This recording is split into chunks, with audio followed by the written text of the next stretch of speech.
Hello and welcome back to The Movies Made Us Do It. Me and Matt are back. How are you, Matt? I am pretty good, sir. How are you? I am very well. There's been some announcements in the last couple of weeks. Made me excited, so I'm in a good mood. It's a good time to be me. In terms of film and stuff, you know, some exciting announcements. We'll get to those a little later, I guess. Brilliant. You might already have them because you normally take care of the news, so you know. I don't know. I've only got sort of one good one and two sad ones, really. Oh, well, I've got two great ones for me, so that's good. Good. Okay, that's good. Do you want to go first with the movies? Sure. You've definitely seen more than I have. Yeah. So I was going to start with a series. Actually, I was going to start with Cabinet of Curiosities. The Cabinet of Curiosities. I have not watched a single episode yet, but I have heard very good things generally. Yeah. So it's obviously Guillermo del Toro's baby, and it's an anthology series, and each episode in a sort of Alfred Hitchcock Presents type thing. You get him a little intro from him, and this really cool cabinet that he sort of walks around and opens various drawers and things and pulls out things, and then he introduces the thing, and then he says what the story's called, and he puts down a little object that relates to the story, and then he puts down like a little ivory figurine of the director and says it's directed by this person, and it's like, that's really cool. I really like that. I highly approve of that. Yeah. So we've got lot 36. Lot 36. Graveyard Rats, The Autopsy, The Outside, Pickman's Model, Dreams of a Witch House, The Viewing, and The Murmuring. Two of them are Cthulhu adapts. Right. So they're he's a huge Lovecraft fan. So yeah. And some of them, and most of the others are sort of very Cthulhu infringed. I mean, you know, even though they're not specifically Cthulhu stories, they're themed. You've got, I mean, the Graveyard Rats. There's a scene where the guy. So that story is what's his David Howlett, who was in Stargate stuff. He was the Doctor in Stargate Atlantis, I think. Right. He's this guy who basically robs graves. He sort of digs people. I mean, but he's got this fear of rats, and the rats keep taking the bodies before he gets there, and obviously he ends up in these. He's got debts, and he needs more and more of these gold teeth and trinkets from dead bodies, and he ends up in the tunnels beneath the sort of graveyard, and there's like a encounter with stuff, but he finds a dead body with basically a symbol of Cthulhu on it. Right. So they've nearly all got that sort of weird Tales feel to them. Yeah. That story in particular, I think, it's that's the shortest one. It's only like 30 minutes long, and it's quite funny. It's not one of the better ones, but it is amusing, and weirdly for a 30-minute one, it does feel like it drags, which is odd. It's the shortest one, but it feels like it drags. Right. I think the best one is The Autopsy. Okay. Which has F. Murray Abraham and Glyn Truman in it. Right. And that's set in the I think it's the 50s or early 60s, and it's about it starts off as a sort of an explosion in a mine. So it's like some guy's gone a bit nuts, and he's set off this weird device in a mine, and the sheriff calls in F. Murray Abraham's doctor to do the autopsy on all the bodies, and he explains that they've had a number of disappearances lately, and they did find a body that had the flesh cut off of it, but it was drained of blood, so the wounds were not bleeding. It was already sort of cauterized and stuff. And they set this trap for it to come when it comes to collect the body, but it doesn't work, and two more people go missing. So Right. the sheriff is he's at his wit's end, and there's this issue with the insurance and stuff about the mine, and F. Murray Abrahams is this sort of insurance coroner, and he comes into sort of, and I won't spoil it, but I will say obviously weird stuff is happening with the bodies, and it is really fucking good. It's real. It's I think it's probably the best horror type one. It's Right. it's so hard not to try and give anything away. Don't worry, I've got a film coming up that I'm really going to struggle to talk about for the same reason. All I'll say is it's the best. It's certainly for me it was the best one, and it's F. Murray Abraham, and he's amazing, and Glyn Truman, who's been in loads of really great movies as well. So the other one that I think was really good was The Viewing, which was directed by Panos Cosmatos, who did Mandy. Oh, cool. So I would say you already kind of know what sort of you're getting. Sure, yeah. Well, visually I do. And that's a sort of 70s based one. Of course it is. It's 70s Italian horror, yeah. It's got an amazing cast. It's got Peter Weller. Oh, nice. Eric Andre, Sophia Botella, Charlene Yee, and that one's about so Peter Weller is this reclusive sort of billionaire who lives in this weirdly designed mansion that invites these invites these four or five people to come and see a viewing of something spectacular. Right. And they get these messages, they turn up, they have no idea what they're going to see or who. They've only sort of have a vague knowledge of this guy. And one's a horror writer, one's a music producer, one's a scientist, and one's a psychic. So yeah, it is four.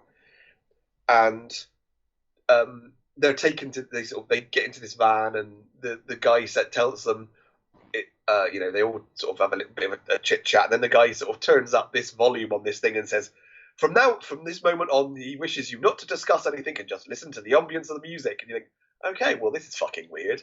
And then they get taken to this weird mansion where all these, first they get shown through this garden where these weird plants are grown, and then they get into this weird, incredibly 70s room where he sort of, Peter Weller gives them sort of drugs and tells them that, he's this place was designed by someone that only designs things for him, and he's got a whole music library of music that was only made for him, and no one else will ever hear it, right. and stuff like that. And just again, the most ludicrous excess. Again, I won't go into spoilers, but it is very Cosmatos. It's really stylish. It's really sort of 70s lens flare. Nice. It's diffused colors and stuff, and I really like that one. It's sort of the ending felt a little bit weird.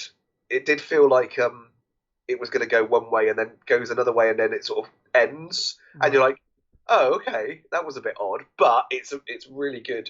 I think some of the weaker ones are The Outside, which has Kate Micucci and Martin Starr, and that's about this woman who is, she's considered ugly. I mean, it's Kate Micucci, so she's got a very quirky look, but they've made her even uglier. They've given her these weird contacts and weird teeth, right.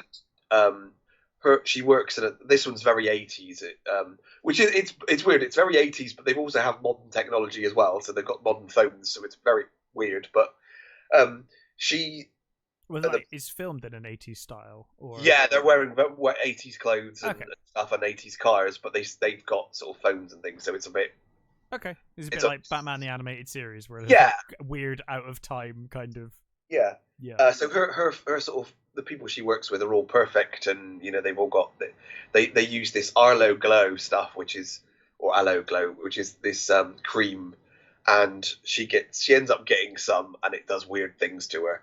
And it's got this performance from Dan Stevens, who is the sort of representative on television of this Hello Glow stuff, and he talks to her through the TV, and he's got the most ludicrous accent. It's hilarious. But it's even that one is I think it's one of the weaker ones, but it's interesting, it's entertaining, and that's Anne-Lily Amrapour, who directed Girl Who Walks Home Alone, which I really love that. That's a really great movie. Yeah. The others are, various. One thing I did find is there's the two Lovecraft adaptations, Pickman's Model and Dreams in a Witch House. The Pickman's Model, that's got Ben Barnes and Crispin Glover in it. And Crispin Glover is doing this ridiculous Boston accent, right, which sort of swerves into Irish from time to time. Which I think the Boston accent is vaguely Irish anyway, isn't it? I think there is kind of a twang to it, isn't there? Yeah, for sure. This one does go into the more Irish type accent, as we. But it's. I've never thought about that, but now that you've said it, yeah, the Boston accent does have a bit of that kind of Irish. There's a very big. There's a big Irish community for sure. And I think that's where the sort of the accent comes from. So neither of them are straight up adaptations of the stories, which I did find weird. They've got stuff added to them. So the Pickman's Model had, there was a wife added and a child and stuff, and it's not altered badly, but it did make me sort of think, well, this is a bit weird, because this isn't, all the elements of Pickman's Model's there, all the stuff with, I don't know whether you read, I presume you've read it, but the sort of the stuff with fuck it, it's Pickman's Model. The stuff with the ghoul is there, okay? The stuff with that and what Pickman does. The paintings themselves are really good. Whoever the artist was who did all the paintings is amazing. The performance of Ben Barnes is really good. I did think it was funny that Ben Barnes is in a movie, Pickman's Model, and he played Dorian Gray at one point, which is hilarious. Maybe that was intentional. I don't know. Or a happy coincidence. I actually quite liked this story. It was quite a nicely done one, even though they added odd things. The Dreams in a Witch House is a hell of a lot of stuff is added to that. So that Rupert Grint plays the main character in that, and he does this sort of. You have this scene at the beginning with. He's got a twin sister, and his sister dies, and he sees her spirit being dragged off into this forest, and then he spends the rest of his sort of life trying to find this forest to get her, to free her from where she is, and all that stuff was a bit sort of okay. That's a little weird. There was one particular scene with his sister that did hit me quite hard, actually, which was like, oh, but that's really, it's like nothing to do with the story. The short story version. There's a weird thing with his. So I think they're trying. He's supposed to be older than he looks because he's got this little grey in his hair, and it's really badly done. But it did make me think, well, why didn't you just pick a fucking older actor then?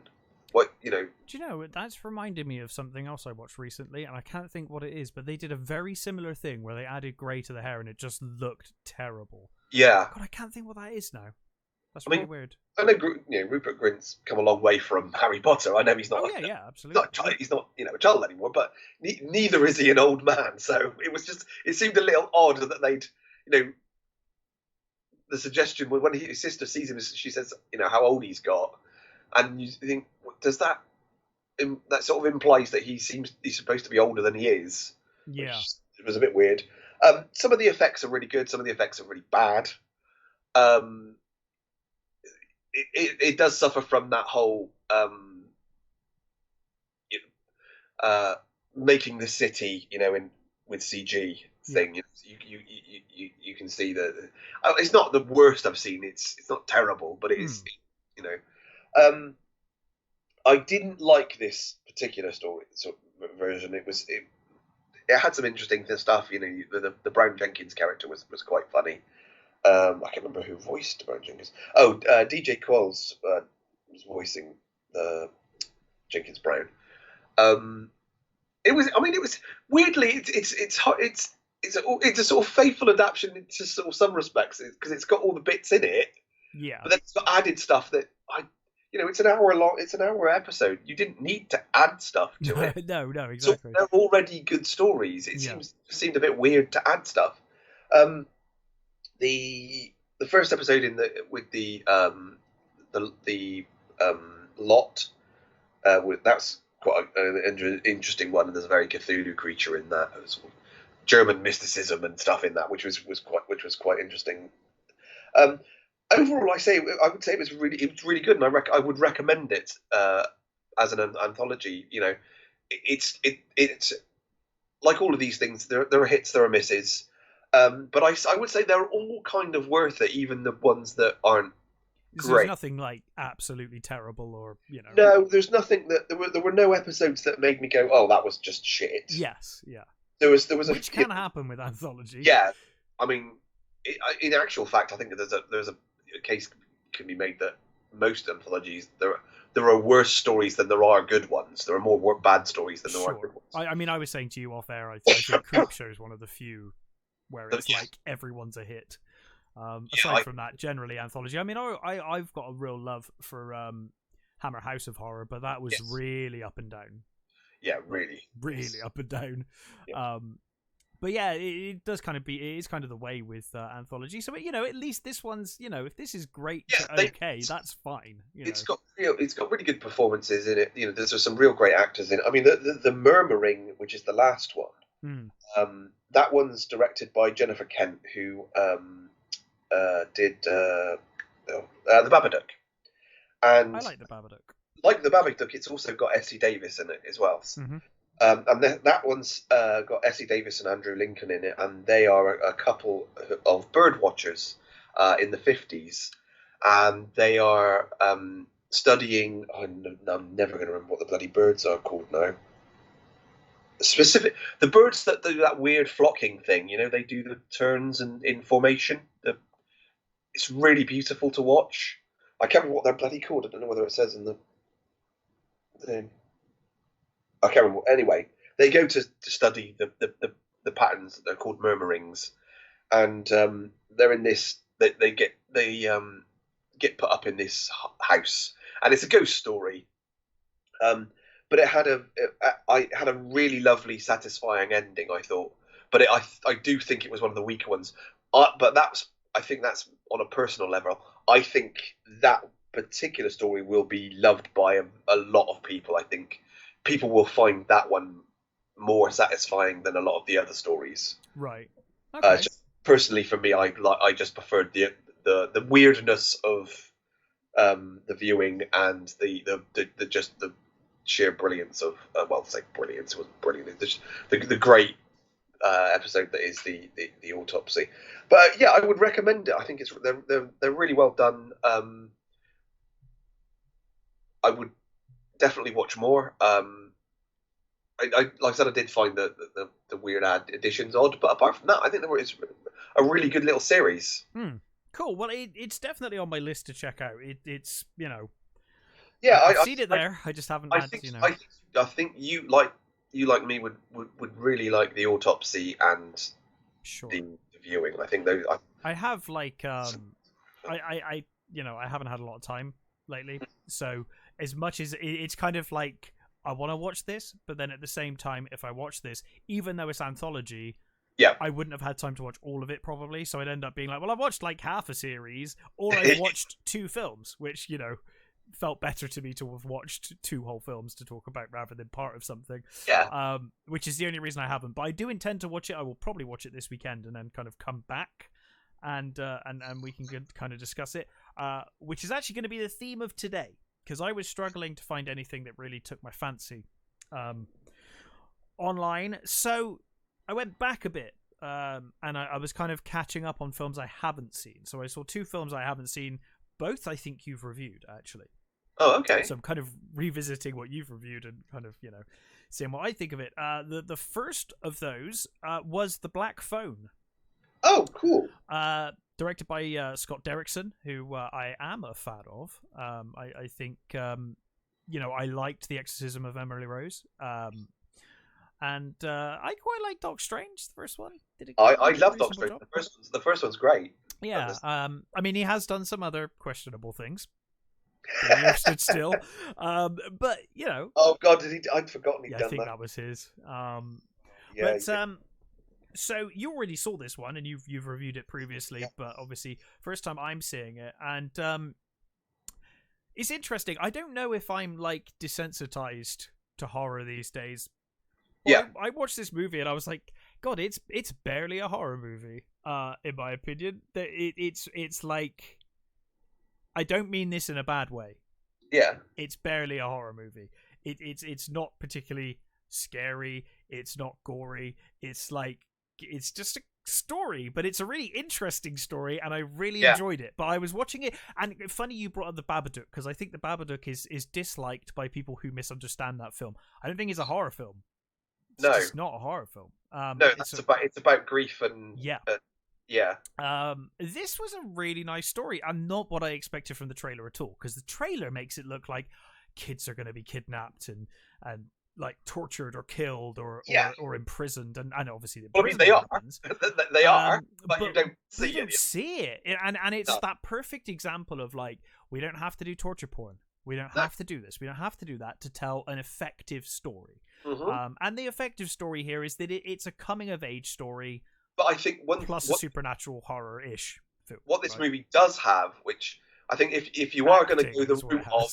Yes. If you're going to go the route of not showing it, you need a really good fucking bad guy. Ethan Hawke in this as the grabber. Yeah. Oh my God. He is incredible in the role he plays.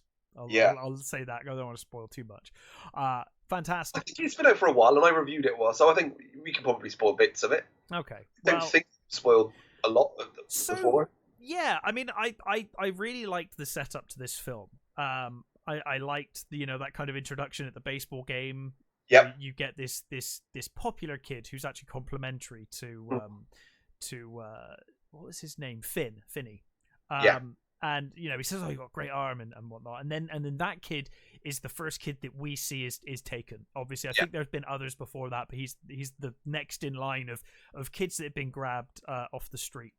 And what I think I said at the time when I reviewed it, what I loved about the opening setup is it looks like they're going, there's going to be bad blood between them, and it's going to and it's not. It's like they're genuinely sort of. Oh no, that was a really good play, and I really, what you did there was good. That was really nice. I mean, obviously you do get bullies, you get these horrible... Oh yeah, there are some horrible kids in this. Horrible fucking kids in it. But that particular thing was kind of set up to be one thing, and they changed it quite nicely, I thought. Yeah, and we're kind of introduced to Finney's sister and his friend, and she is wonderful. That steals the show, in my opinion. She completely steals the show. She's fantastic. She's really good. Now we learned that they've obviously got this alcoholic father, abusive alcoholic father, but we discover why as the film goes on, and he's quite religious. So he's not particularly pleased when he discovers that his daughter has psychic powers, or potentially psychic powers. And of course, more comes out of that as the film goes on as well. Yeah. But of course, she has psychic dreams where she's seeing people getting kidnapped. She's seeing the kids that are getting kidnapped, and she's seeing things. And she's kind of because I thought the whole story would just be Finney escaping.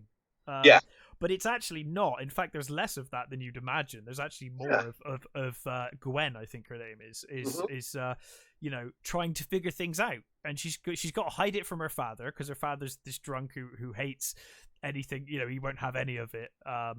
And she's scared of him, so she has to hide it from him. But at the same time, she wants to save her brother, who is the one who's now kidnapped. And I thought it was a really fun story between the two. They almost feel quite like they're two different films, almost, in a weird way. But they come together really nicely in the end. And I thought, above all else, as you said with Ethan Hawke, I think the strongest thing about this film is the cast. Yeah. Top down, the cast is incredible. Everyone, even like side characters like the police officers, you're like, yeah, I like them. They're I can see what they're doing, and all of the, even though they have very minor roles, all of the dead children that are fantastic. They were not in it as much as I was expecting. Actually, no, they're all great in their little part, and they all do. They all help him out, and I love the idea that each one of them tells him something that he can set up for the end. It builds. Yeah, it builds really nicely. It's really nicely done. It's really sort of cleverly sorted, and what how he arranges things, and what he digs, how he breaks through walls and things, and also how they're sort of slightly misinterpreted as well. Like what he thinks. Well, yeah, because he gets frustrated with them, and it's like, no, you've actually just misunderstood what they've said. It's not necessarily them. You've just misunderstood, because that's what ghosts do. I've seen enough ghost programs. They never tell they're never like, hi, I'm this person from this age, and this is how I lived and died. It's always like, I'll give you some words. Yeah. Go and use that. I'll be spookily cryptic. Yeah, I'll be really cryptic for no reason whatsoever. Although I did think, if I was a ghost and some assholes turned up, I'd be cryptic as fuck as well. I'd be like, as awkward as possible. One in particular is really reluctant to tell him anything. The sort of the heavy metal dude. Yeah, he's sort of really, he kind of only tells him because he's a dick, and he's, he wants to get one over on the guy that killed him. That's the only reason. That's it. Yeah, he wouldn't. He's Yeah.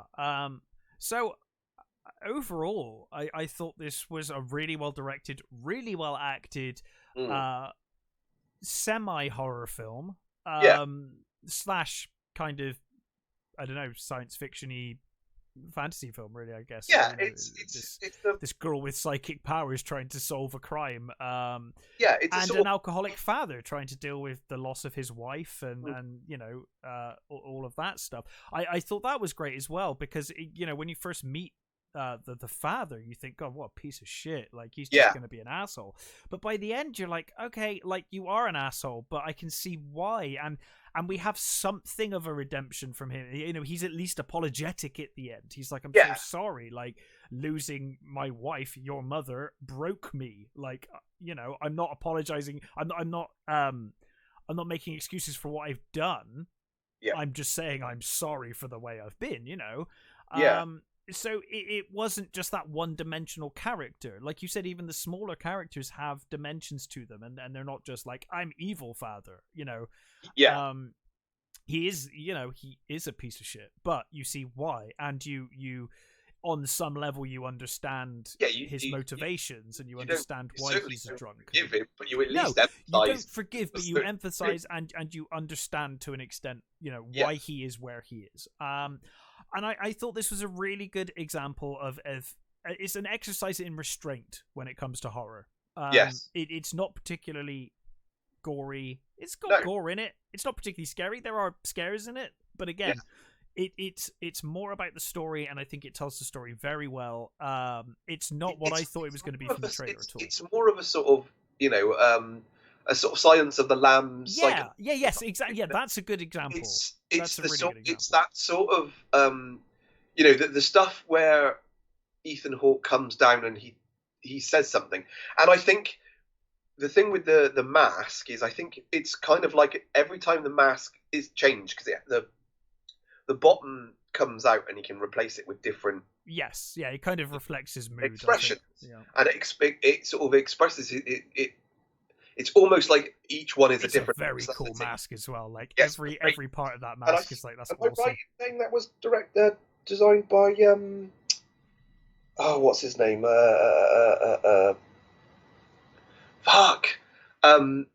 Sex Machine. Was by the character Sex Machine. Yes. My brain will not find it. Oh, for God's sake! Now my brain's gone. Yeah, I know. So fucking Savini, Tom Savini. Yeah, Fuck's sake. I think it was designed by Savini. I had it in my head, and then when you said you couldn't think of it, it suddenly disappeared from my head as well. I was like, hang on a minute. Tom Savini. I don't know. I'm looking through notes now. I can't see anything about that, but I wouldn't be surprised. It looks like something he'd do. I love the scene where he's left the door open. He's put the food down. And the kid's like, don't go up there. Yeah, he says it's a trick. Don't go up there.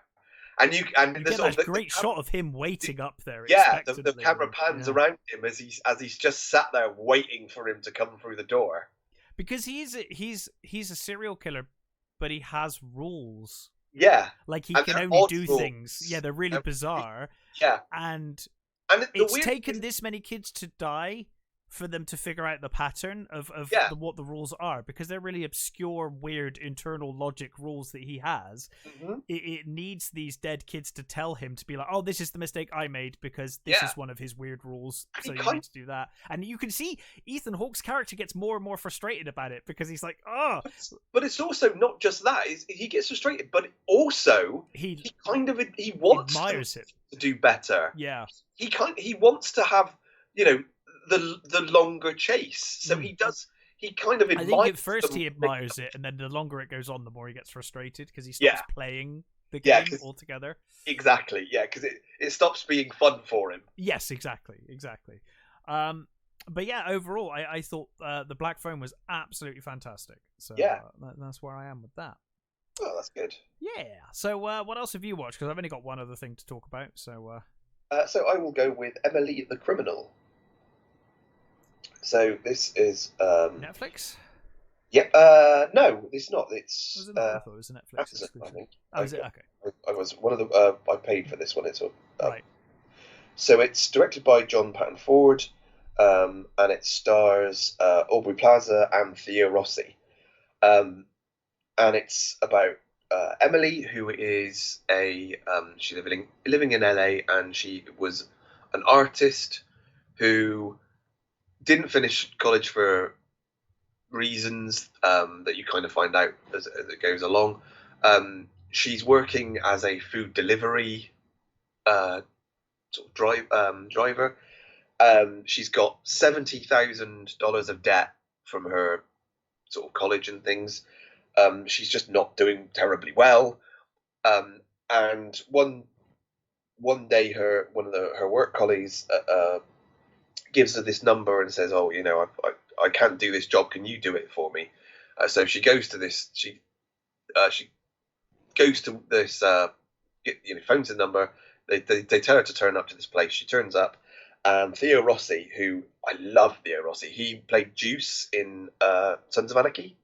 Yeah, and he was also in Power Man, not Power Man. Luke Cage. Oh yeah, Shades in Luke Cage. He's just called Luke Cage, isn't he? Yeah. Yeah, I forget he's Power Man, but they just call him Luke Cage. Yeah, it's weird that. So he's there, and he says basically what's going to happen is you're going to be asked to. There's a group of people there, and he says to them, you're going to be asked to go out, and you're going to be a dummy shopper. So we're going to give you a card. You're going to go into a shop, and you're going to buy a massive TV. And she's a bit apprehensive at first, and she's like, he says, if you don't like it, you can leave now. He says, what you're doing, it's illegal. He says, but I'm not asking you to get injured or hurt. I'm not asking you to, hurt anyone. All I'm asking you to do is go and buy this thing. And she sounds dodgy as shit. Yeah. Well, she says, how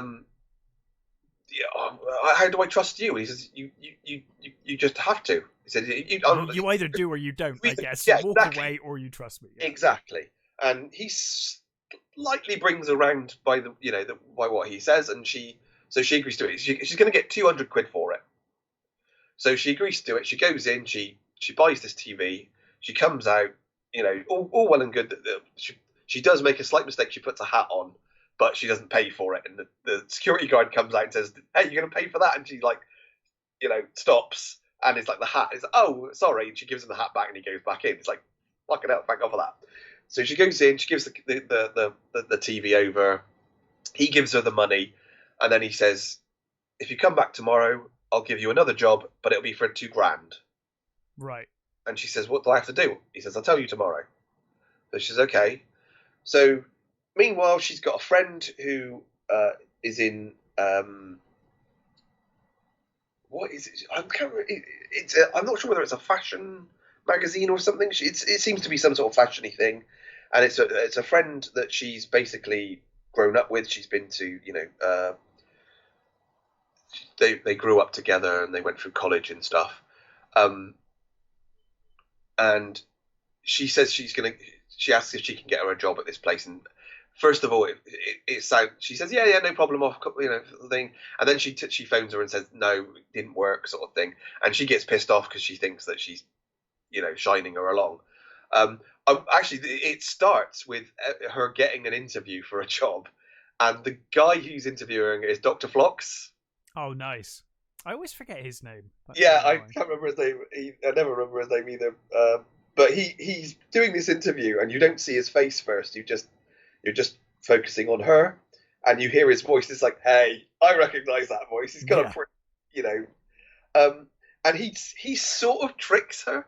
He says, we don't have anything on you yet, and he says, is there anything you want to sort of say? And she says, oh yeah, I was done for drink driving. And he said, do you want to explain that? And she says, I went out to a gig with some friends. She says, they were drunker than I was, so I drove and we got caught. And he says, oh, and he says, well, what about this assault charge you got? And then he pulls out this file on her where he's got all her, and she's like, bullshit. He says, well, if you told the truth, I wouldn't have to do this. And she's really pissed off by this, and she leaves. She basically tells him to fuck off, and she leaves. So you see what her situation is, and obviously the next job she goes into is to do with a car, and I'm not going to spoil anything. All I'll say is she basically gets in with Theo, and it sort of escalates to sort of more things, and she kind of ends up in a sort of relationship with Joseph, Theo Ross's character. It's really good. I really enjoyed it. This is, for all those people who keep saying about strong female characters, this is a genuinely strong female character. There is a scene where she it's not a spoiler, but she's going out and buying these things, and then or stealing these things, and then she's selling them, or she's getting people to do it, and she goes to sell this one thing, and she's told never take them home, sort of thing. So she doesn't do that. But what happens is she goes to this place to meet someone, and they don't turn up. So she goes home. But obviously the person who was supposed to do it that didn't turn up follows her home. So they rob her. And her response is really good. She's absolutely terrified. This guy holds a Stanley knife to her neck, and really shits her up. And this couple take her money, and they take a dog that she's house sitting for, and then they leave. And she's like, "We know where you live," sort of thing. And they fuck off. And she gets up, and she's like terrified, and she's walking around, sort of thing. And then she gets angry, and she's like, "No, fuck this." Yeah. So she gets a stun gun that she was given, and she goes down, and she fucking gets it back. And it's really fucking good. Aubrey Plaza, who I like anyway, she does tend to play sort of quirky characters that can be quite annoying at times, but this is really good. You see how desperate she is and what she's willing to do, but you also see that she's smart. She's even when she's afraid, she's tough, and she has this sort of history of violence. She got into she says she got into this. She's asked about her sort of conviction. She says, it was me and my boyfriend, we got into it, sort of thing. And she's a very flawed character, but she's also incredibly strong and incredibly clever and really well written and brilliantly performed by Aubrey Plaza. And like I said, I'm not going to fucking spoil anything because it's got a really good ending.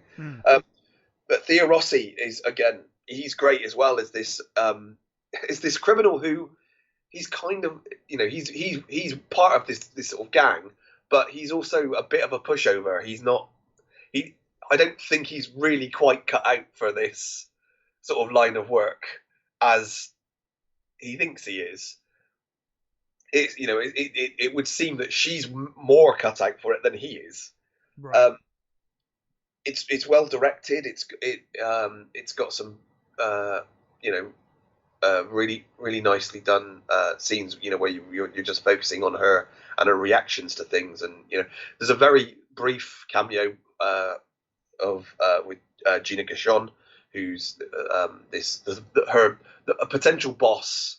She goes for an interview, and she's again, I won't spoil it, but that scene is really really good. It's just a really really nicely done crime drama with a stunning performance by Aubrey Plaza, who I think she's always been a really good actress, but I think this is one of her strongest performances because it's not the sort of usual quirky weird character she plays.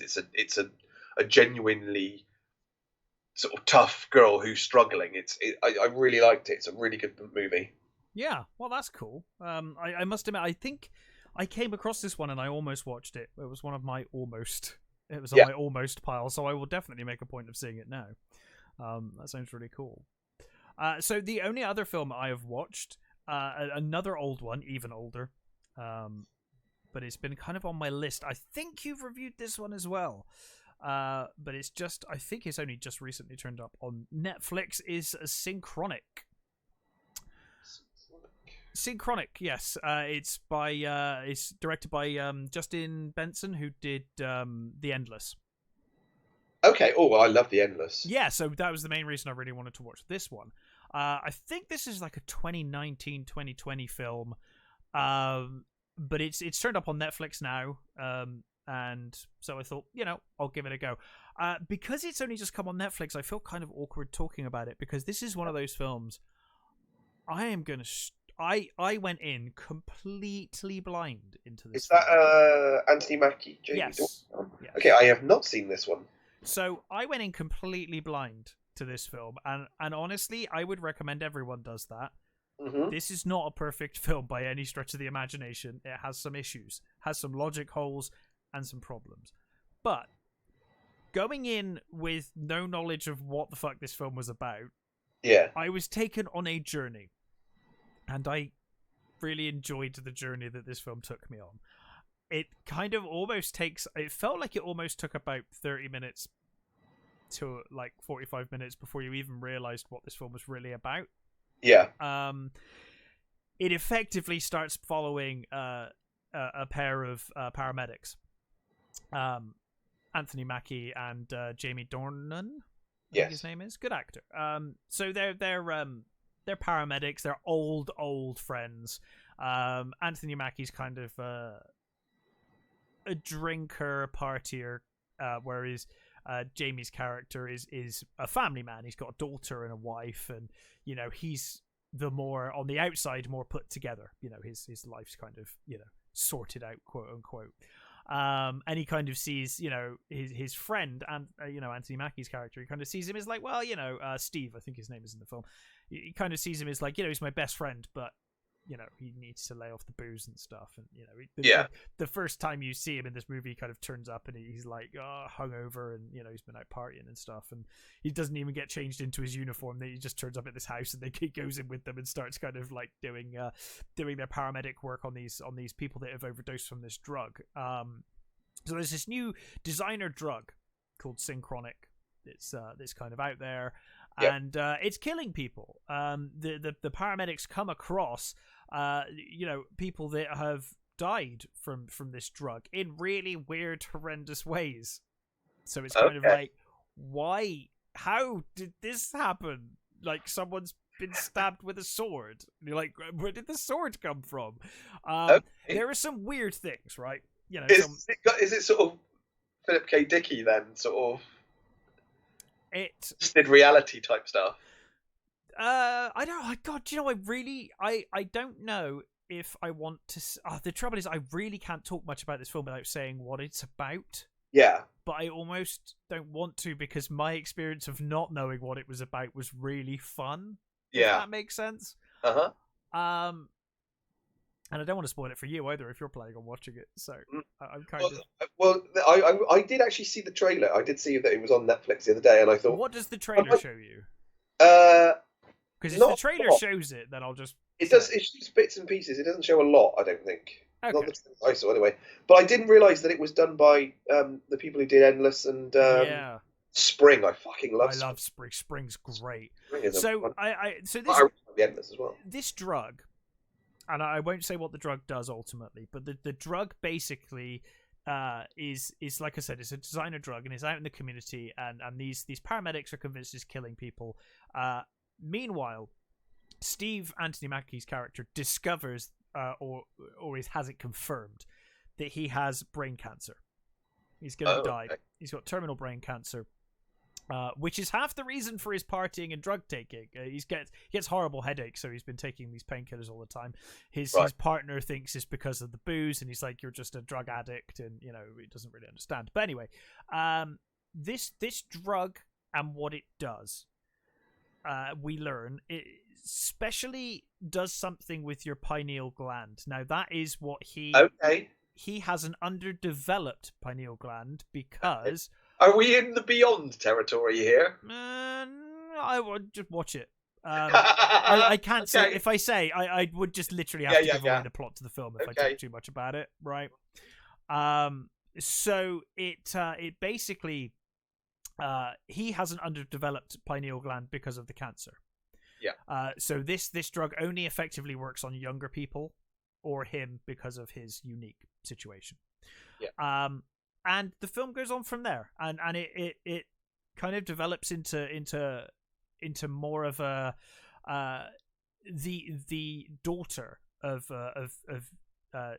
Jamie's character disappears, and this is Anthony Mackie's character, Steve, decides, he's going to try and track her down. He's going to try and find her. The only clue they've got is this drug, Synchronic.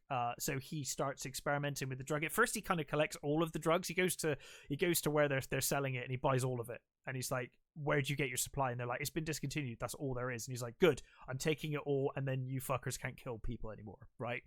But then he meets the doctor, who kind of explains a little more about it. And then eventually he ends up taking it, and then he discovers what this drug does and how it acts and behaves. And then it becomes like, can I find my friend's daughter? Can I help her, rescue her, whatever?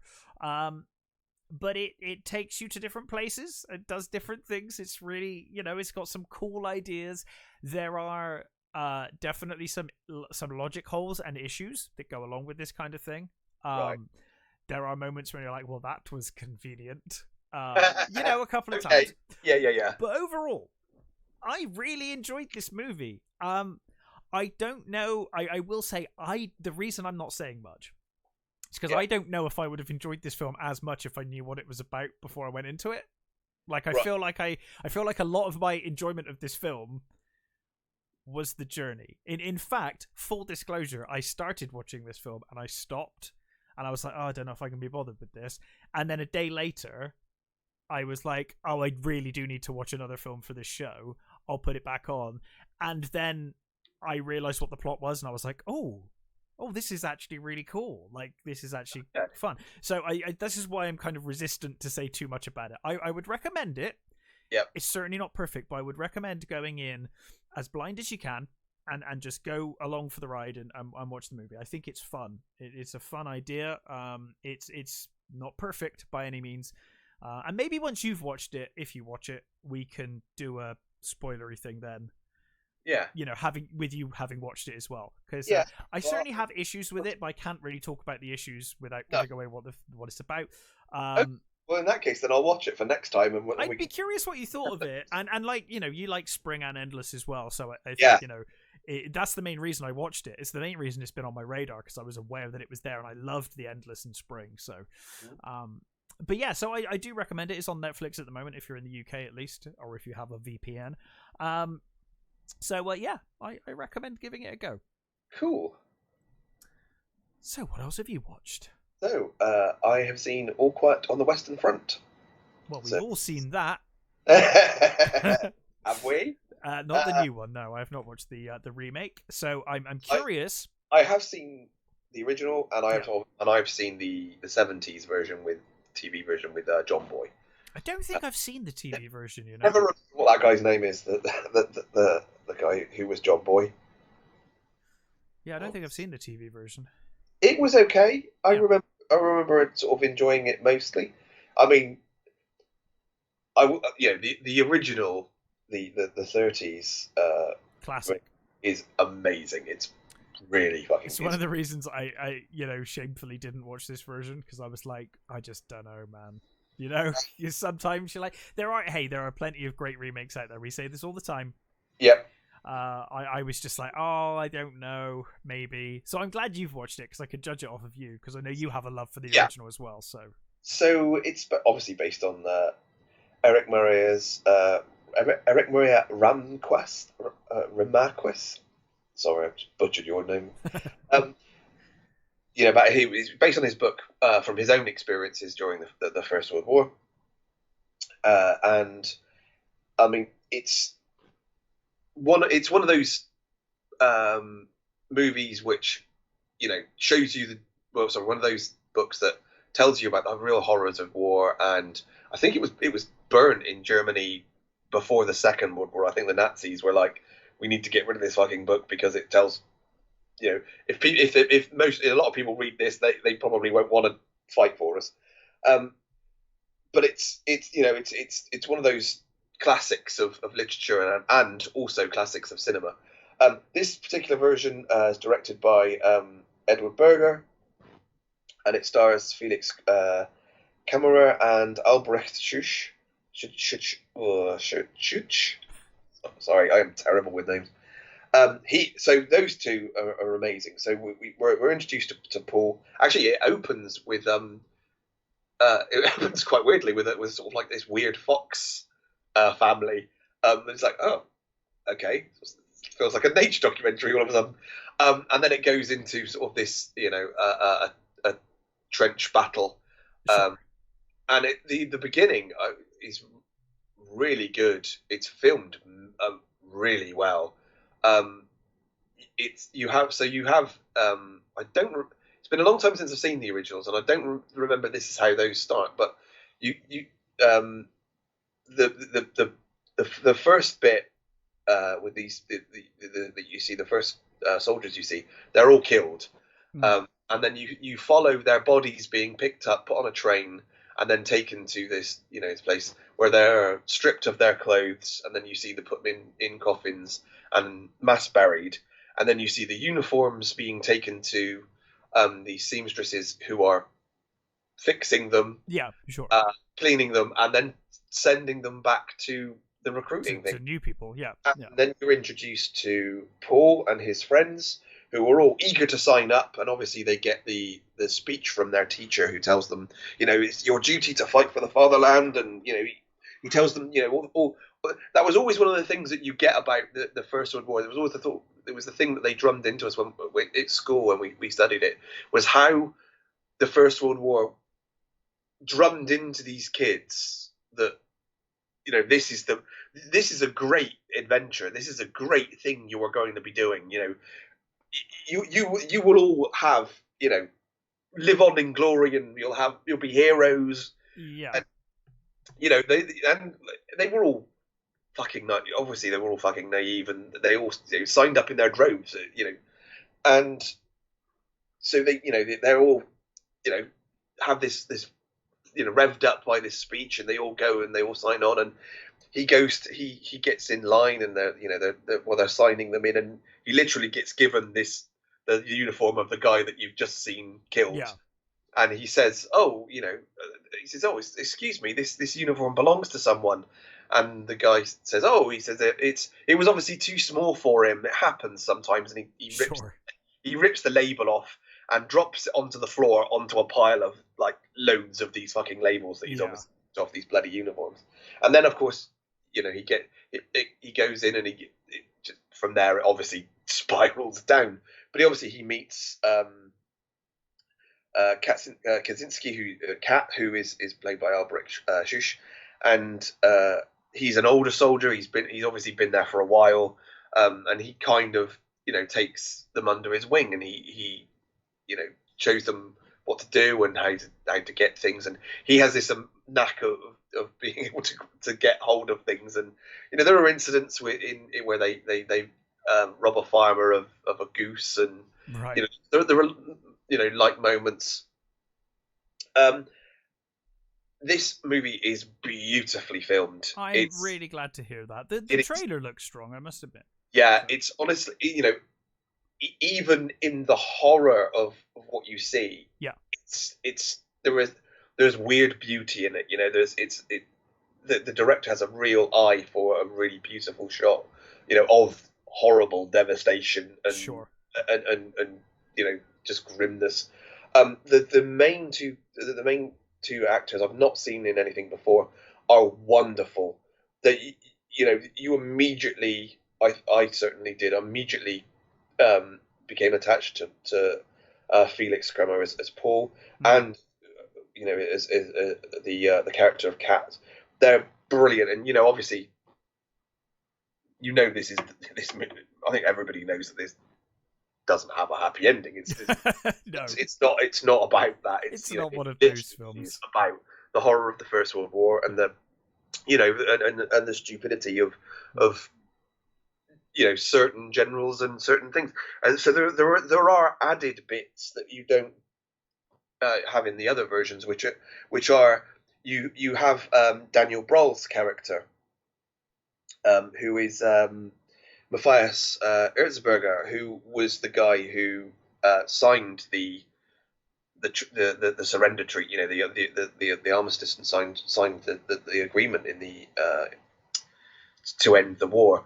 And you see his what he's been struggling with,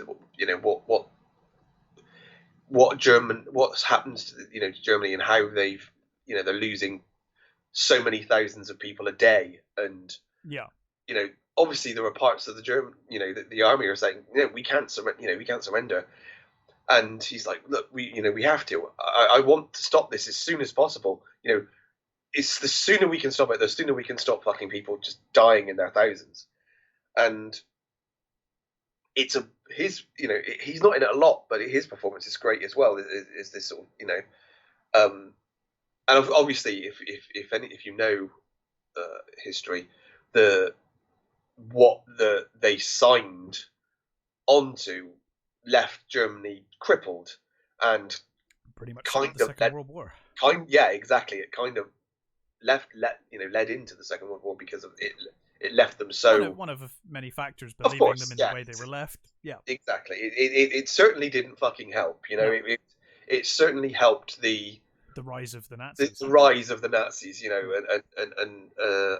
And the people who were so used to having shit lives, listening to these things that they were promised. You can see why this happened. So I think it's actually a nice addition because it does give you a little bit more, context to what's going on around them. You also see this general who, he's from a line of general, a family of soldiers who, won battles all over the place, and now he's pissed off that the war is not going his way, and while he's sat eating fucking, rich food and drinking wine, and he's miles away from the trenches. He's like going, we're gonna send them off for one big battle before the the everything stops. I really like this movie. It's a really worthy. I mean, it's not really a remake because it's a book adaptation, so it's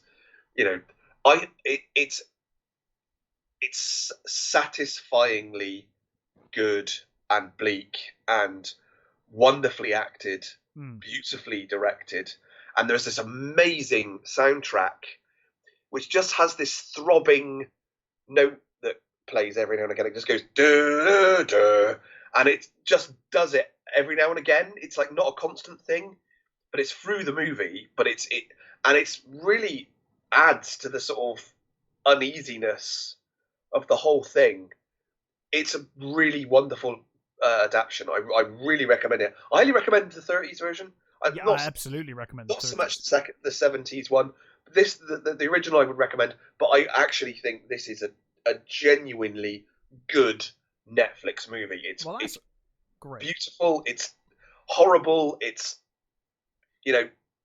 it's what this sort of movie should be. Yeah, absolutely. Cool. What else have you watched? Because I've run out now. I'm done. Oh, did I watch? Enola Holmes. I was going to say, I'm asking you like I don't know, but I do have pictures in an order here, so I do. So Enola Holmes, I enjoyed for the most part the first one. Yeah. It wasn't like amazing, wasn't terrible. No. But of course now we have Enola Holmes 2. How have you found Enola Holmes 2? So we basically pick up a while after the first one, and Enola has now got her own. That's the problem when you cast young actors. Yes. They grow up, and you have to. That necessitates time jumps. Yeah, I think Millie's quite lucky in that she's. They were pushing their fucking luck with the last Stranger Things, though. To be honest. Yeah, I mean it's actually quite funny that if you've watched the first season. Yeah. How much she's actually grown and changed. Yeah. And they did show that in the last season. Anyway, so it's obviously not going very well for her because people turn up and go, "Are you the secretary? Are you? Oh, you're a girl." Sure, yeah. She's your brother around, sort of thing. Yeah. And she's about to give up when a young girl turns up to her office and says, "My sister's missing. Can you help?" And she agrees to help her, and she finds that they're match girls, and the girl that is missing, she seems to have she was accused of robbery. She got something from the safe that in the office of this thing, and you're introduced to sort of like this the owner of the factory and his son, and I don't know if you know anything about the match girls and the Fossey Jaw thing. I can't say that I do, actually. Okay, so part of this is real. The character of Sarah is a real. Sarah Chapman was a real woman in Victorian times. So basically the phosphorus in matches basically gave the girls that were working there something which they called Fossey Jaw, which basically made your jaw rot. Right. So you had open holes in girls' faces and things, and their teeth rotted out, and that literally their jaws just kind of fell off. It's horrific. And there's two versions of this phosphorus stuff. One red, one white, and the red was actually safer, but it was more expensive. Sure. So most companies still use the white phosphorus for the matches, and even when they knew it was killing their girls, they still did it for the sake of it. Basically, laws were changed. So thanks to Sarah Chapman, laws were changed, and it became safer for them. But at this time, it's not widely known that this is what's going on. So it becomes like a wider thing. Sherlock Holmes is doing this case, which he can't quite crack. He hasn't quite got the hang of it, and of course it relates to her case, and they all come together in the end. Which I seem to remember. Was that the first one like that as well? I think it was. Where like Holmes is doing his own thing, and then they end up meeting up. It kind of comes together. I've forgotten so much of that first film. I think I'm thinking. I remember it did that sort of thing. Um, so I will. So what I'll say is, Cavill is better as Holmes in this one. Oh, okay. I still think he's wrong for the role. He's still not right. I mean, it helps that he's charming as fuck. Yes. Um, I never imagined Sherlock Holmes as being a brick shithouse, but no, Sherlock Holmes should not. And the suit will only go so far. He is massive. Yeah, it's like when The Rock tries to like hide it under a suit. It's like, dude, you're clearly massive. Yeah, but fine. Yeah, he is charismatic as all hell, and I love Henry Cavill. So yes, cool. He's slightly better in this this time round. Millie Bobby Brown, of course, is her usual charming self. She's great. Yeah, I really like her. I am beginning to suspect she's not a great actress. And that it's I don't think she's got much range. Yeah, I think it's more of who she is and the fact that she's a very charming young lady. Yes, I think. But hey, she does go a long way. Plenty of actors have made careers out of doing that. So exactly. Sam Caffin doesn't come back this time is Mycroft because I think he's on contract somewhere else, so he couldn't come back. Sure. So we don't get him, which is fine. Do we get Mycroft at all, or no? We don't get Mycroft. Fine. Which is fine because he wasn't a very good Mycroft. No, I was going to say he wasn't. That, I think it wasn't his fault. It was just what they gave him. You've got David Thewlis on bad guy duties this time, which was quite good. He's a suitably menacing, horrible bloke. It's not a great story. It was entertaining enough.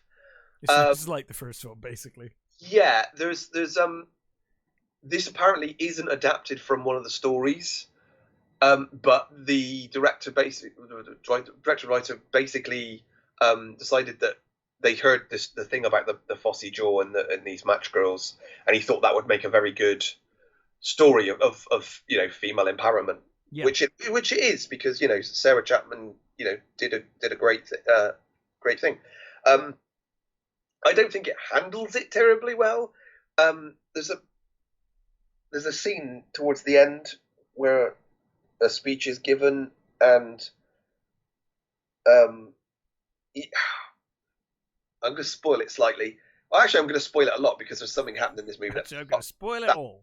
Fucked me up right off, and really made me dislike this movie. She gives a speech to the other workers, and they kind of don't listen to her. And then this little girl stamps her feet, and that's the thing that makes them change their mind. This little girl stamping her feet. It's like, what? Right. Why is that what made them motivated and not her speech? That's fucking weird. Yeah, so they're Cavill and Bobby Brown are great. Tewksbury's in it again, the young chap. They have no chemistry together. He's awful. Right. I really don't buy their relationship at all. It's just terrible. Maybe I don't want to lay on the young guy. Maybe he's a better actor than he is in this, but he's not terribly good in this. I am going to spoil something now. So if you don't want to know, wind on a bit. But at the end, it is revealed who Moriarty is. Oh. So one thing that annoyed me is, okay, I know I said in my first review of this, it's its own thing. It's not trying to be the Sherlock. It's not trying to. However, this time round, there were so many, deviations. Like, Sherlock Holmes is on his own, and he's already living in 221B Baker Street. He's living on his own now, which he doesn't. The first story, him and Watson come together because they both need cheap apartments, and it's cheap for them to. So the fact that he's already living there and he's already done loads of cases before he's even met Watson is annoying. And then, of course, from what I gather, Moriarty isn't in any of the Enola Holmes books, so they've kind of added her as a big old nemesis. Oh, and you just gave that away. Yeah. So in the end, it is revealed that Moriarty is a black woman. Sure. I mean, I don't know that annoys me as much as it annoys. I'm like not as big a Holmes fan as you are, so I'm kind of like, well, if it's doing its own thing, yeah. You know. It just annoys me that they. I'm already pissed off with this need for modern people for people to say, oh, we need it to reflect modern audiences and modern times. No, we don't. It's a period piece. A period piece should reflect the time. It is weird when it's a period piece, I must admit. It should reflect the times as they were. If you want to reflect modern times, fucking make a modern show. Yeah, you could have made a modern Sherlock. That's been done. Exactly. I've got no problem with diversity. It's when they do it in this sort of thing, when they're forcing it into a period piece, it just comes across as really disingenuous and really just trying to appease this modern audience that I don't think really fucking exists. This is it's like they're correcting the past. And that really winds me up. I fucking hate that they think the past needs correcting. The past is what it is. It was horrible. Yeah, it's not good. Yeah, it's not a good past. But by trying to make it a more homogenized place, you're doing a disservice to history. And that really annoys me. And almost skirting around the problems that you're trying to now tackle, really. Yeah, exactly. It's just it's a really disingenuous thing that annoys the crap out of me. That the whole idea that it must serve a modern audience just fucks me off. So I was really pissed off when it was who Moriarty was revealed to be, which is why? Mycroft again is not Mycroft. Lestrade, sorry, is even dumber in this movie. Oh god, I've just remembered that he was thick as shit in the first film. Yeah, I forgot about that. Played by Adil Akhtar. Now, fine. Again, he's an Asian guy. It's like okay, fine. But then at the very end, they also. But Lestrade being thick as shit doesn't. He was never really thick as shit from memory. Thick. Like. He's not. He's like not. He was a smart. He was a smart detective. Yeah. He's just not Sherlock Holmes. Exactly. That's it. He's not a fucking idiot. And then of course at the end, it's when Watson turns up, he's an Asian guy. It's like, for Christ's sake, why? I don't know. It shouldn't annoy me, and it probably makes me sound like a bloody racist, but. I don't think it makes you. There it is. It just really annoyed me. It's not as good as the first one. As I said, Cavill's performance is better. I think he's obviously taken some notes and I think he sort of I think he's thought on more on what to portray him than I think he was in the first one. Helena Bonham Carter's in again. She's great. She's generally pretty good in the right role. What's her name? The one who was the woman who trained them. She's in it again. She gets a little bit more to do in this, which is good. But even then, it's quite small. It's very small. I think young girls who like the books will probably enjoy it. I think it's a young adult film. Sure. There is stuff to like in it. Like I said, she's good. Cavill's good. Overall, it just felt too long and too drawn out, and just not very nicely thought through. And I think they obviously wanted to deal with the phosphorus thing. They wanted to show how it was sort of it affected people and that, but you don't really get a sense of how horrific it was. And it wants to tell you stuff. It wants to tell you stuff about history, but it doesn't do it very well, and it doesn't do it justice. If you want to find out about that, go and bloody read up on it, because it's fascinating, and it is horrific, and it is fascinating. Yeah. There is an episode of Ripper Street and I love Ripper Street. Ripper Street is a really great Victorian detective series. There's an episode of Ripper Street that deals with match girls, which does it a hell of a lot better than this did. Right. I can't say I enjoyed this one, and I can't recommend it. I do think, young audiences will get something out of it, and I think if you like if you're watching it for Enola, for Millie, then yeah, sure, go. It's I understand, and again, Cavill's great. Even Threlis is good. He's giving a good villain performance, but overall, I think it's not a great movie, and I certainly won't watch another if they do one. No. Honest, I'm assuming that Cavill's just kind of done with Netflix now. I could be wrong. Is he gonna have fucking time to do anything? Well, he's dropped out of The Witcher, so I don't know if that's like, hey, that's the end of his Netflix contract or yeah, what. Really, I don't know. But yeah. Oh well, that's a shame. I wasn't like I remember thinking the first one was okay, but certainly this film's been out a while now, and I haven't felt the need to kind of check it out yet. So yeah, fair enough. Is there anything else that you wanted to talk about? Well, I think that's that's all my reviews done, isn't it? I think that's all. So I'm not going to review it, but I would like to mention I have seen House of the Dragon.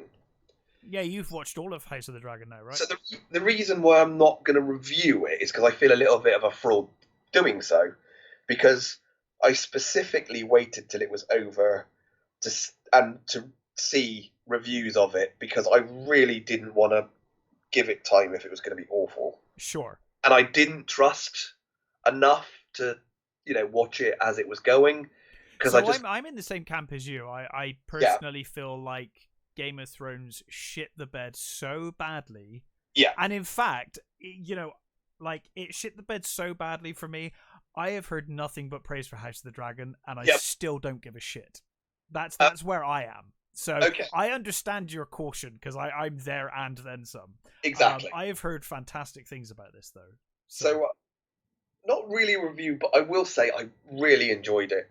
That's great. I'm hearing very good things. I recommend it just for Matt Smith and Paddy Considine. Yeah, I hear they pretty much steal the show. They completely steal the show. There's a weird thing in sort of halfway through where they swap the actresses from the two main. Yeah, it jumps around in time quite a lot, doesn't it? Doesn't it? It does, and I don't mind that, but it's a little jarring when they change them initially, because I think you get used to the two actresses who are playing these characters, and I really liked them. Right. I'm just trying to find where the original. So Millie Alcock plays Princess Rhaenyra first, and Emily Carey plays Queen Alicent first, and particularly the Queen, before she becomes Queen, her showing this vulnerable character who is she's been being used by her father to fulfill his destiny, if you want. Rhys Ifans' character, Rhys Ifans plays her character, her father. He's the Hand, and he uses her with the king to further his stuff, which obviously you expect from these sorts of things. Her vulnerability and her is amazing. She's beautifully, really, really good, and I really like the young one. But when they change over, so Olivia Cook, who I really like, she was in Ready Player One, and she's been in some other really, really, really great movies. She at first you go, oh no, and because the thing is that neither of the actresses they've got playing the older versions, so Emma Darcy plays the older princess, they don't look at all like that's a younger people. Yeah, they've not really chosen great likenesses, because I mean with the princess, the young princess has a very pronounced mouth. She has a certain look, and the older version looks absolutely nothing like her whatsoever. Right. That I fully understand being a bit I jarring. will say, because both of the older actresses are so good, you just go with it. Sure. I think if they'd have been lesser actresses, I'd have been really disappointed. I'll give you an example of one that always annoyed me. So, you ever seen Rome? No. Oh, dude, watch Rome. It's one of those things that passed me by, and then there's two seasons. Right? The first season is phenomenal. The second season is still good, but because of they kind of knew that they weren't going to get another season and money was an issue, it kind of feels a bit more rushed and like a bit more sort of truncated, but it's still amazing. So in the first season there's a kid that plays Octavian, who would go on to become the emperor. He in the first season he is amazing. He's a really good little actor, and I don't think he ever really did much else. But he's really good.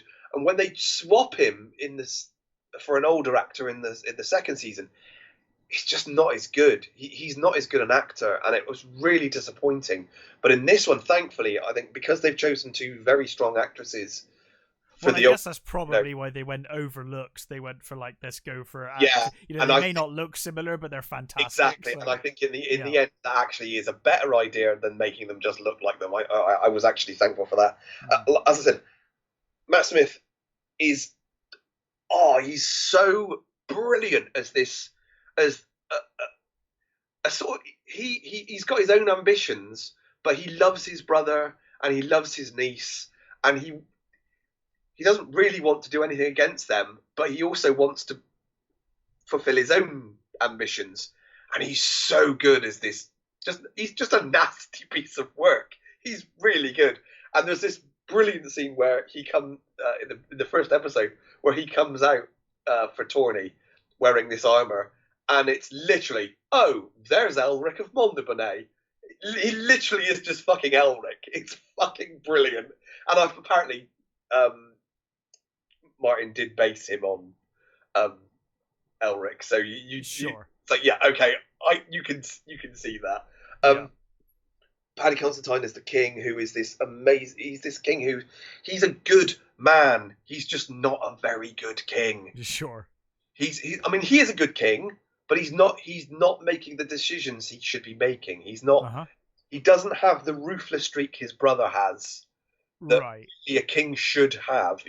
There's a king should be good, but he should also have a certain amount of, spine. Let's say. I mean, he's not a coward, but he just doesn't seem to have. He so wants to do the good thing that he just makes wrong decisions. It is really, really good. As I said, this isn't a review. It's just I would highly recommend it. Actually, I think it's really good, just for those two characters alone.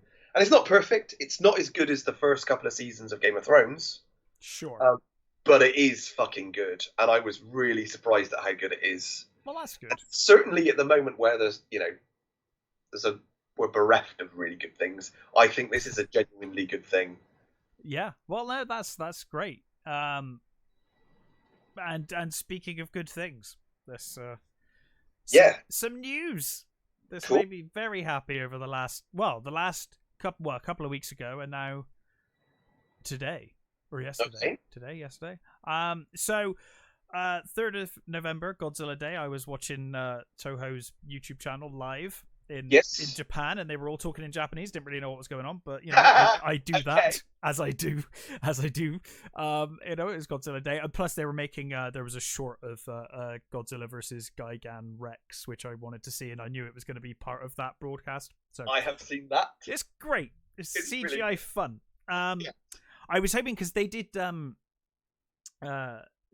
do one with guys in suits recently, and I was hoping it was going to be one of those, but it was CG. It was fine. It was cool. But anyway, during that broadcast, they put something up, and I was like, did they just do what I thought they did? And then I looked around, and then eventually, on Instagram, people were like, is this what I think it is? And it kind of came out, and yes. So on the 3rd of November 2023, Godzilla Day 2023, we are getting a Toho Japanese Godzilla film, a new Japanese Godzilla film.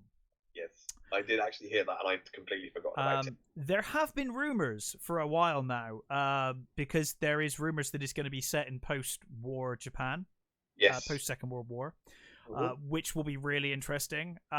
So I was super excited about that. Obviously, that's the big news for me. But then I'm like, I'm happy with that. That's only a year. That's less than a year away. I'm really excited. I love. Don't get me wrong, I like the legendary Godzilla stuff. It's fine. Yeah, I do. I think they're really great. But the Japanese Godzilla is where I'm at, right? So I'm like, okay, the real Godzilla is now back. Like now we're gonna see that. So I can't wait. But then yesterday or today, no, it was today. I'm just I'm in certain groups that highlight these things. I find out that Netflix are doing a fucking Gamera reboot. So we have Gamera Rebirth, and I think it's an animated Gamera show coming to Netflix. And there's fuck all about it, apart from like an animated trailer that shows you pretty much just Gamera and then his eye. But yeah, so we're getting a Gamera reboot. Cool. Yeah, so cool. I love Gamera, and then obviously Godzilla on Godzilla Day. Can't wait. Brilliant. So it's good for me. It's good if you like giant smashy things. Yep. And I do smashy things. Yeah, who doesn't? I actually I did see the Gigan thing, because I didn't realize it was like official. I thought. No, the Gigan thing was just a short. This obviously is. No, but I thought that was just some fan. I thought it was a fan thing. I didn't realize that it was. I think it might be a fan thing, but it was done for Godzilla Day. It was like licensed by Toho. Yeah, the Godzilla versus Gigan Rex thing, but obviously, yeah, they've officially announced we are getting a full original Japanese Godzilla movie in 2023, November 3rd. I will be there for that. Because I think there's been murmurs about it for a while, and yes, I think it's been rumored for a long time. I think people were worried that we wouldn't get any more of the American one because I don't know why people keep thinking this. This has been set in stone for ages, this deal. Yeah. Toho can do what the fuck they want. I think that's the thing, isn't it, though? The Toho are notoriously fickle. Yeah, I think, though, they're making great money from Legendary, so they're more than happy. Like, they basically can have their cake and eat it, because the Legendary, Legendary have the rights to Godzilla and the Godzilla universe in America, but the contract, as I understand it, also states Toho can make whatever the goddamn hell they want on the side, which is why we've had, obviously Singular Point last year. Yeah. We had the Godzilla animated trilogy. We've had Shin Godzilla. All of this has been happening while the American movies have been going on. So, it's not an exclusive thing. They can still do their own thing, and I think it's making good money. So I don't think Legendary Godzilla stuff's going anywhere. In fact, they've announced the next movie is called Godzilla and Kong, which sounds weird. But also we're going to get this, It's like a couple, doesn't it? It does. It sounds like a romance. But yeah, so I'm super happy. I don't know what they're going to do with it, but either way, good fun. I'm hoping for more of a. I mean, I loved Shin Godzilla. I'm hoping they go more in that direction, which is weird because normally I'd be like, oh, let's have a Monster Mash fight thing. Yeah. But I feel like Legendary's doing that now. Like we've got the silly monster fighting in that, so I would love to see a more sort of serious Godzilla movie. No more Kennys, please. No. Not the Kennys. But yeah, so that was the good news. And obviously a Gamera rebirth, that'd be fun. Yeah, I haven't seen Gamera for a while. They did do the I forget what it was called. It might have even been called Rebirth of Gamera. It was a movie that came out a couple of years back. But nothing's quite matched that Heisei era of Gamera. The Heisei trilogy of Gamera is amazing. It is good. I'm a huge fan, especially of the suit, because it's my favorite Godzilla of the Heisei Godzilla era. Yeah. But even I will admit the Gamera Heisei era puts it puts it in its place. Okay, the Heisei Gamera is amazing. The names of the things. 90s. So the more cat-like one, yes. Of Godzilla, yeah. Yeah. That's my favorite Godzilla. The little ears and the rows of teeth. I have a huge statue of it here. Yes, you do. Yeah. I do like that. That's my favorite Godzilla as well. Yeah. But in terms of direction and technique, I do think that those Gamera Heisei movies really do give those movies a run for their money. Yeah, they do. They kind of look. They're that good. They look slicker, don't they? I think they do. Honestly, being taking my love of Godzilla and put it to one side and just looking at it objectively, I think the Heisei Gamera might be better. And Gamera is one of the weirder monsters as well, so it's great. I love that it started as kind of a Godzilla ripoff. Yeah, ashamedly so. Lower budget one, but it became something great in the end. I love Gamera, absolutely love Gamera and all of its weirdness. Good stuff. So I'm excited. Anyway, you said you had some good news and then some bad news. It's also not a big thing, positive but it's and negative. just a small thing. So I'm kind of sad in its own way because I don't know whether we're ever going to get it. But so Guillermo del Toro shared some test footage of his At the Mountains of Madness movie. Oh my god! Never, that's he seems to be perpetually working on and never making. So it's just a small clip, CG clip of someone in like an explorer in the snow and this monster thing-like monster coming up behind him. It's really good. Unless it's like a 20-second clip, really. It's really short, but it just gives you a flavour of what you never know. It could be. I'm still hopeful. Deadpool started with test footage, right? Yeah. And then we ended up with 3 movies now, I guess. The number of times I think he's got, within grasping different distance of. I mean, he's had a whole cast and everything ready to go, and they've just fallen through, and it's heartbreaking because I'm sure he'll make a really good version of that. Well, he is one of the biggest Lovecraft fans out there, so if anyone could do it, I think he would. Yeah. So and he's got that Pinocchio version. Yeah. Which looks odd, but I'm willing to give it a go. It certainly looks better than the Disney version that they just released. For sure. Yeah. I'll certainly give it more of a go than that. Yeah. It's, like I said, it's just a small thing that I thought that really I found really interesting, and it's a lovely little piece of animation. Mm-hmm. Okay, so on to the sad stuff. Kevin Conroy. Yes. Amazing voice actor of Batman, died age 66 of cancer, I believe. What a fucking wonderful guy. Yeah.